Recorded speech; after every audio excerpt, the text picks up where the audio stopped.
আমি আমার প্রিয় সাংবাদিক বৃন্দ যারা রয়েছেন, আমি আপনাদের মাধ্যমে আমাদের বাংলাদেশ জাতীয়তাবাদী দল বিএনপির সকল পর্যায়ের নেতা কর্মীদেরকে আহ্বান করব এবং আমাদের এই প্রিয় নেত্রী প্রতি যাদের ভালোবাসা রয়েছে, তার প্রতি যে মমতা রয়েছে, সেই আবেগটি আপনারা ধরে রেখে আপনারা নিশ্চিত ঘরে থেকে আমাদের প্রিয় নেত্রীর জন্য দোয়া করবেন।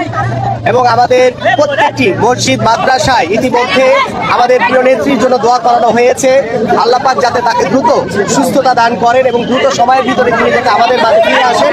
এবং আমি আপনাদের মাধ্যমে আমার সারা বাংলাদেশে প্রত্যেকটি নেতা কর্মী যারা রয়েছেন সকলের কাছে আহ্বান করব, কেউ এই হসপিটালের সামনে এসে ভিড় করবেন না এবং এই হসপিটালে আমাদের প্রিয় নেত্রীর সাথে আরো অন্যান্য যারা রোগী রয়েছেন তাদের স্বজনদের আসা যাওয়ায় কোনো প্রকার বিঘ্ন ঘটাবেন না। এবং আমরা আমাদের প্রিয় নেত্রীর দ্রুত সুস্থতা কামনা করছি এবং আমি আপনাদের মাধ্যমে সারা বাংলাদেশের প্রত্যেকটি নেতা কর্মী, প্রত্যেকটি সাধারণ মানুষ সকলের কাছে আমাদের প্রিয় নেত্রী দেশনেত্রী বেগম খালেদা জিয়ার জন্য আমরা দোয়া চাই এবং সার্বিকভাবে সহযোগিতা চাই।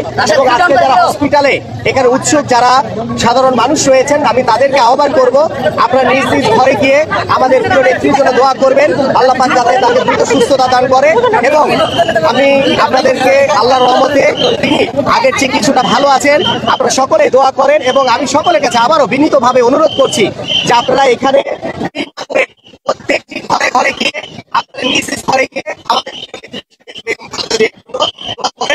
সুস্থ হয়ে দ্রুত আমাদের মাঝে আবার ফিরে আসেন।